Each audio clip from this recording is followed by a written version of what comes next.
Hi, this is your coach Joe Lucas, and welcome to this special episode of the Magellan Network Show. Typically when I come on and do the show slash podcast, I always want to add value, give you guys some tools and tips, what's working out there, and I normally do that from just talking to my clients. From the 74 personal ones I have to the 200 plus that we have inside of Magellan Network. And today's gonna be different. I don't think I've ever done this. I was gonna kind of write a post on LinkedIn and post and push it out, but I realize I'm a much better verbal communicator than I am a writer. So this is really more of like an open letter to the industry.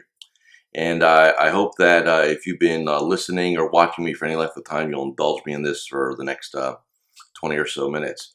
So I've had the privilege of working inside of this industry for over 26 years. I was one of the first coaches, and I don't want to say I want to be one of the last ones, but I plan to do this for many, many years in the future. I just love what I do. I love what we do as advisors for people, for society, globally. And with that said, I want to address some things that I think are kind of rattling around in people's minds, and I just want to have a conversation about those, and maybe this may be my opinion, my observation. You may not agree with all of it, and that's okay. It's okay to disagree or dismiss some of what I'm going to tell you. So first off, I think all of us need to be extremely grateful, thankful that whether it was by design, by luck, by whatever, that you found yourself being an advisor. Whether you're at a major firm, independent, lifestyle practice, Gen X, it doesn't matter. You've picked a profession that is really going to thrive going forward, and I'm going to get to that in a moment. But think about what's going on out there in our world right now. Imagine if you were a restaurateur, you worked in the travel space, manufacturing, hospitality, leisure, right? Automotive, right? Medical. I mean, my big concern is how many doctors and nurses are we going to lose after this? Not because they're going to get ill, but they're going to have PTSD, and they're just not going to want to do this anymore when they get through this. I mean, we've picked an industry. I've picked coaching this industry, not by design. I fell into it. It was purely proximity. I lived in New Jersey. When I worked for the Tony Robbins organization, they needed somebody in Lower Manhattan, where it was Wall Street, right? If I was in San Francisco, I'd be probably coaching tech executives today. Just the way, if I was in Houston, I'd probably be coaching all executives, right? Just the way it fell. I'm grateful for it. The other thing I want to say is the rules that we have in our space are not societal rules. And let me explain what I mean by that. We hear, and look, I am not a market forecaster. I'm not an economist, but I think I'm a pretty aware guy. There's going to be a recession. There probably already is a recession. We don't need to kind of bat it around, but here's the thing. Just because our country or the world or society is going to have a recession does not mean that you have to have one. See, we are masters of our own economies. And let me explain what I mean by that. Let me give you the evidence. So I've been at this long enough to go through 9/11, 08, 09, and now this. If you want to throw Y2K in there, which is like a false flag, feel free. And then there's all the minor ones like long-term capital, the ruble deval. There's other little kind of blips in a row, but nothing like this, right? So when I look at it, it's very interesting because in those situations of maximum pessimism, if you want to call it that, and that was a term coined by Sir John Templeton, who's since passed on. Great investors make the most money when markets are, pessimistic. Advisors can bring in the most amount of clients in terms of just households when it seems counterintuitive, almost contrarian to go do that. I saw that after 9/11. I saw that in 08, 09, and I'm seeing it today. inside of my personal client base and inside of Magellan Network. And I have some of you are Magellan Network members. And recently we just did a whole thread on with the wins, and you see people bringing in new money, opening up accounts, taking apps for life insurance, annuities. Business goes on. And we're going to talk about that a little bit later. But be grateful that you're open for business. Even if you're like in New York and Los Angeles and Miami, you can work from home. If you have internet access, which hopefully everybody does, you could Zoom your clients, FaceTime them, get them on the phone, ask for referrals, do reviews, start financial planning projects, get money, take applications. We are in business. Restaurateurs, not so much. Airlines, not so much. Hotels, not so much. Mom and pop, small business America, the backbone of this country, not so much. Right? So I'm going to pivot this conversation for a moment. This is not my level of detail, but we all know that there's the CARES Act, there's small business assistance. And, I didn't think about it initially, but, I've had several of my clients, and I know several of the other kind of, we'll call them leaders in the industry, are out there, recommending to their advisors to go apply for grants and loans and forgivables and all that stuff. And I thought a lot about that. And some of you may disagree with me, and I will appreciate that right now. Here's my take. Number one, if you need to go do that because your advisory practice is not well capitalized and you've had a real hit with your AUM revenue and stuff like that, and you want to keep your people employed, then please go ahead and do that. All right, go do that. Makes total sense, right? It's the smart thing to do, and for you, it's probably the right thing to do. But I have stories, and I hear of people, advisors, who are applying for these things who don't need the money, who I know because they're personal clients of mine, and I'm not going to call them out. It's their choice, but I'm going to say my piece here. Every dollar you take that you don't need, now it may be the smart thing to do, but is it the right thing to do?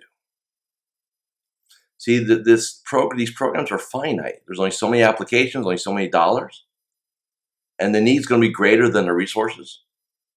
And I've chosen not to play there, not to defer anything, not to get anything. My cash flow is fine. My reserves are fine. It would be smart for me to do it, maybe, but I know any dollar that I take is a dollar that mom and pop small America is not going to get. And they really need it. Their survival is at stake. How many of your businesses' survival is really at stake? In fact, none of you are out of business. So it kind of concerns me, irks me a little bit, that our industry would be smart but selfish enough to go ahead and do that when it's really not necessary. Like I said, maybe the smart thing to do, but is it really the right thing to do? So that's just my piece on that. So where do we go from here as an industry? What's next? Right? I've been asked that. Clients have asked me, Joe, when do you think we get back to normal? I said, we don't. Did we ever go back to September 10th, 2001? No. There was a new normal, right? Things change. Travel changed, security changed, protocols changed. Thing called TSA was born, right? We adapted. We may not like it, right? Nobody likes standing in lines, right? But we adapted as a society to it. There was a time, and I remember this, people didn't want to go out. They didn't want to go to movie theaters or get on airplanes or do anything because they were afraid that there could be another attack, right? Natural. So when we get the all clear on this, whether it's in 30 days, 60 days, 90 days, whenever, we'll get through this. Do I really think that everybody's just going to flip a switch and everybody's going to get together and start hugging it out? No. I think fundamentally there'll be a shift and change. And so as an industry, think about this. As an industry, as a profession, I've really thought about this over the last several days. There's no profession that is positioned, and I'll use the word take advantage in a positive way, to grow. Number one, virtualness. All right. All of you now have had a taste. Some of my clients have been doing this. I've been working out of my house for 20 years. The only time I see my clients is when we do live events. There are some clients, believe it or not, I know some may not share it. I've had them for 10, 15 years. I've never met them. They're just not their thing, right? So our industry, people are still retiring. There's still rollovers, and unfortunately, if there's a deep recession and jobs are lost and permanently, right? Rollover opportunities. There you go, right? Next, I've already seen it's one instance, the canary in the coal mine. But one of my clients just brought in over $1 million account, and he had a little bit with somebody. It was the bulk of it was at another advisor. I'm only going to get into firm names. It doesn't matter. Here's the story. The client said, "I'm going to go talk to my other advisor first," and typically that means that person is going to save the relationship, and we're not going to get the ACAT over. And lo and behold, the client calls my client up, right? The advisor, and says, "Hey, we're going to execute the paperwork on the transfer." I'm like, "Oh, I thought you were going to talk to your other advisor." "Yeah, we did." And he endorsed. He said that's a smart thing to do. Be with one advisor. And then he said, "I'm retiring at the end of the month. I can't do this anymore." And he's in his late 60s, early 70s. So, and I'm not going to put an age thing on it, but I'm going to say this. We all know the average age of an advisor in our space. We know 56, 57. So that's the median. Do I really think, again, there's always exceptions. I have some clients in their 70s. They put some of you 50-year-olds to shame with their energy and their focus and their mindset. But again, they're a bit like a unicorn. But you can't tell me somebody, has been at this game for many decades, who was contemplating getting out because maybe it was getting time to get out, is going to sit there and want to rebuild. Every one of my clients has said, "I've never worked so hard in the last couple of weeks, last month." And what's hard work? Talking to people, right? I mean, you're not out there, you're not working at a hospital, you're not in the emergency rooms, right? But we work hard. And I you know what? I'm not trying to draw a contrast directly. But yeah, we worked. You got on the phone. You did. You marketed on Saturday. You talked to clients on Sunday. Like you did. You're 24/7, right? Do I really think that somebody who's been at this 35 years has kind of been hanging out for the last decade because we've had a great market and a great economy? Do I think that person is going to flip a switch and become a rock star for the last 5 years of their career? I think maybe 5% will. The other 95% are going to start figuring out their exit strategies. So what does that mean? That means that there'll be more clients that are going to need an advisor, more opportunity, and I think a fundamental shift in our business. I think what a lot of you are learning, which I've already known, and a lot of my clients have known, is you don't need all the brick and mortar. You don't need all that overhead. That you can run a lean, mean operation, even an enterprise model, right? I've got clients that have several junior advisors, staff, and they're all working remotely from their houses. And look, it's never going to be as good as or as tight as having everybody under one roof. I'm not going to try to make that comparison, but it's still doable, right? Maybe in some cases it's preferable. I've been on record, and you can go back to some of my other podcasts 6 months ago, a year ago, and for some of you who've been around me, this has been true. I have said that we are getting ready to enter the golden age of our industry, the golden age. I never thought it would take something like this to really make it happen, but yet here we are. What's the golden age? Number one, there'll be less advisors. Just the math, right? Number two, this fear of robo-advisor, right? We haven't talked about this lately, but here's the thing. I talked to a very good colleague of mine, Jay Moreland, not too long ago. It was maybe a year ago, as a matter of fact.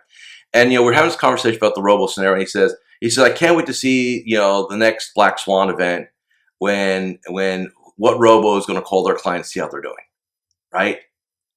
And if this is going to teach us anything from an investor, there always will be the do-it-yourselfers. You're never going to limit those people. They just don't trust. They don't trust, and they're cheap. You really don't want them as a client anyway because they're temporary. What the lesson learned out of this? Number one, personally, again, I'm not going to get into the geopolitical stuff. Number one, better take care of your health. Because if you're healthy, again, there's always exceptions, but if you're healthy and fit, if something like this happens in the future, chances are you're going to be better equipped to deal with it physically. Number two, Every human being needs a financial plan. Every family needs a financial plan. Every family and every business owner needs a financial advisor, consigliere, whatever term you want to put on our personal CFO. I don't care what your business, wealth manager, I don't care what it says. When the stuff hits the fan, people want to talk to people, not robots. They're not going to go play an AI chat box thing. Maybe in 1,000 years, when our DNA changes, that may change. But we're not in my lifetime. Not going to happen. Not going to happen. If you have adult children or children that are coming up, my daughter's going to come in this business. I wish my sons would. We don't have enough talent. It's the bottom line.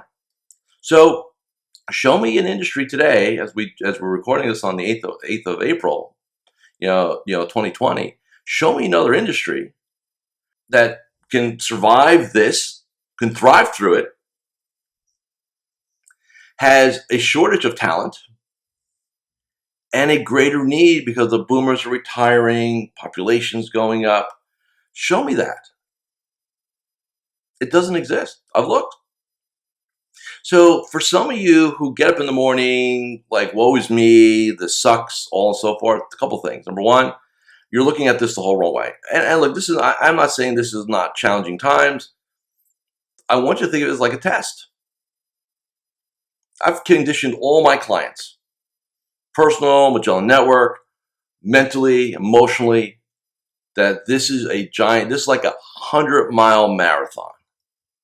And every day is another mile. And you just focus on the day and you grind this out. That's it.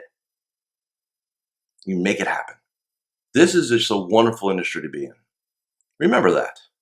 And remember to take care of your fellow man, woman, neighbor. Those of you who lead teams, lead with conviction and empathy.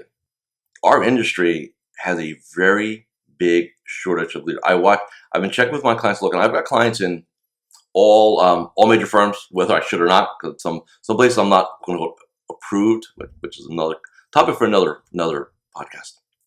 And I said, what are you hearing from leadership? And and even in the independent space, what are you hearing?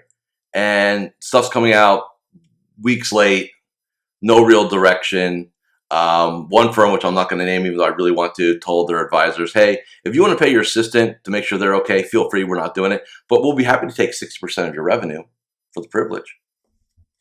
So I think a lot of the firms, and this is just me being around for 26 years, I think they have very questionable value propositions going forward.